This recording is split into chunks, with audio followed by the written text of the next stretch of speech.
What's going on, everybody? It's Pelfrey, and as you can see, the tank looks different. So, true to my word, the Aquatic Life T5 fixture is off the tank. And if you've been following me for a while, I had the light set up like this at one point, minus the middle kessel here.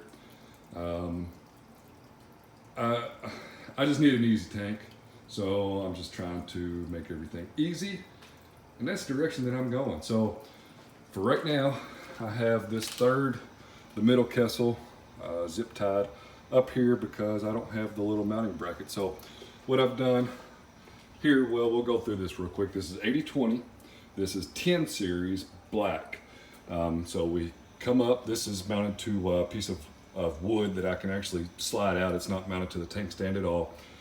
Come up and over, you can see zip tied some of the wires, whatever. Got the kessel here, got a 90-degree adapter, and it's hard to see, but it's screwed directly into the 80/20. Now, this one's like this, and this one's like this, and then this one's kind of just draped over. Doesn't look awful. I actually kind of look like the look of the staggered lights. They're not all even. You can see the middle one's just a little bit higher, and that don't bother me any. Do have the Neptune AFS up here. I need to put some fish food in it. I just realized that it doesn't have fish food. So it's probably been empty for a long time and I just didn't know it. I did stir up the sand bed, or part of the sand bed. We already know that the vortex gone.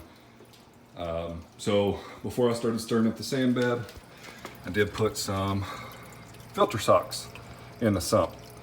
So I went ahead and ordered some filter socks a while back. Washed them in the washer so that the skimmer doesn't go nuts whenever I threw it in the tank. And since I stirred up the sand bed, probably gonna do just some routine maintenance, maybe blow out the rocks, whatever. But wanted to get the filter socks in there to catch all the stuff. There was no reason for it to just recirculate to the sump. So I did dump the pond matrix in that chamber there. So basically what I've done, because my manifold's here already and I can't take this off at all. I don't have any valves or anything on it, but this at one point was running, what was it running? It's ran a lot of stuff. I don't remember what its initial, the Aquamax extra small reactor. So what I've done is just added some PVC pipe here, and it goes into this is the drain section of my sump, and I have some pond matrix in there. And what I've done is, why I've done this is just to get some water circulation through there, because there's pond matrix in that chamber. So, you know, nothing fancy, but I wanted to get some good water circulation through there. I do not have the Inkbird temperature controller set up just yet, but I'm working on that. I did get the glass cleaned.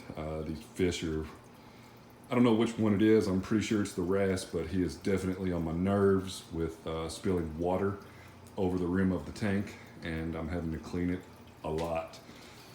This coralline algae, I've talked about it before, but yeah, it's pretty annoying.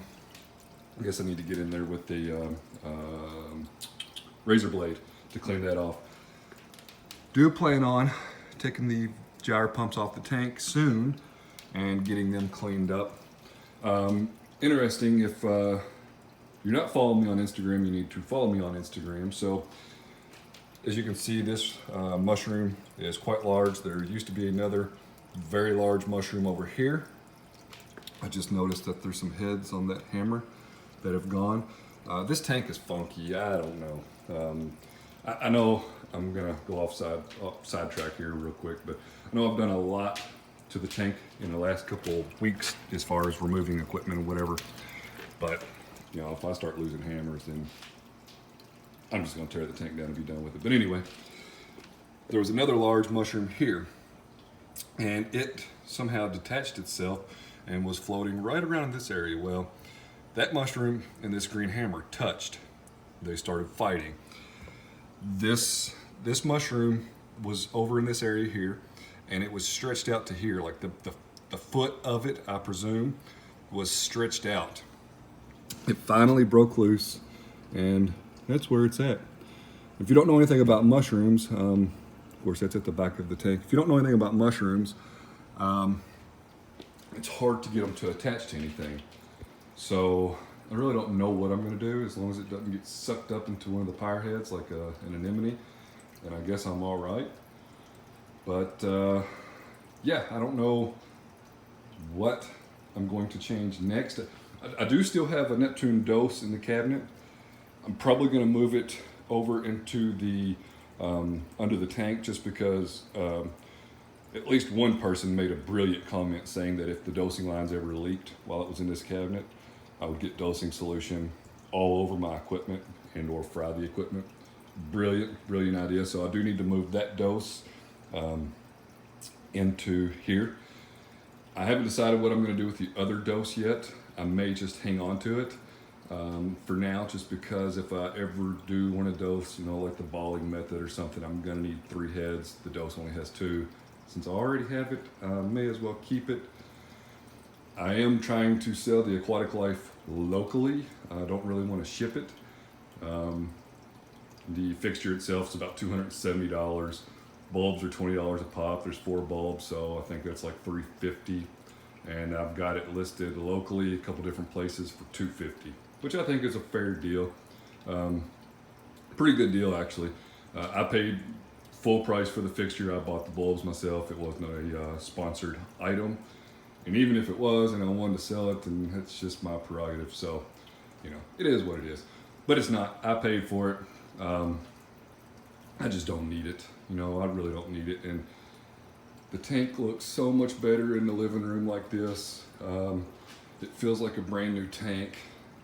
I've got the Kessels adjusted just right to where you're getting a lot of shimmer, but the T5s really did help out as far as muting the shimmer.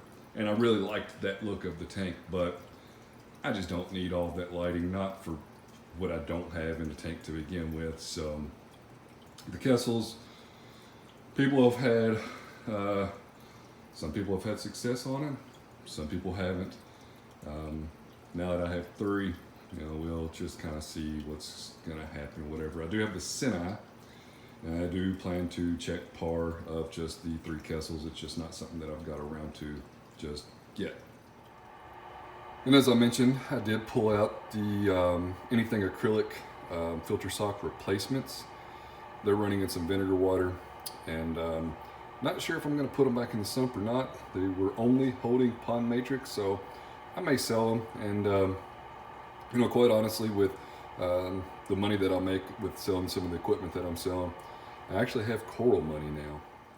Instead of you know, dropping $300 on a acro pack, $200 on an acro pack, $300 on an acro pack, you get the point. I've spent a lot of money on acros. I've killed every single one of them, except this guy right here. I'm probably just gonna do like an Aqua SD eBay auction or a Tidal Gardens live sale. Just get a bunch of corals that I like, that are easy, put them in the tank, and leave it alone. I have contemplated taking that rock structure out and redoing it, but just because it's one piece, I probably won't mess with it. I mean, taking the lights off ended up being a chore, and you know, everything, you kind of try to plan ahead and say, well, it's only going to take 30 minutes, and it ends up taking 3 hours to do. But I probably won't mess with that, because it would just be easier to pull that rock structure out if I drained almost all the tank, or all the tank, just because of the water. I would have to take this light rack, move it over so that I can get it out of there, risk scratching the glass or a fish staying in there. So it's just really not worth it to me at this point. So I am concerned about this hammer over here that's lost some heads. Triton update. Triton did receive my analysis, and I should have the test back by now. So I haven't got the results back. I need to check it. So hopefully next video I'll have it. That's going to do it for this one. Hope you have a great weekend. Don't forget to check out the website at pelfrey.net. Don't forget to go ahead and tell me how dumb I am about all the changes that I've made to the tank after I've already tried to make a ton of changes to grow SPS. I don't even care. It's my tank, and things keep failing. You might see all of this for sale. Check me out on Instagram at Reef2Reef. Catch you on the next one.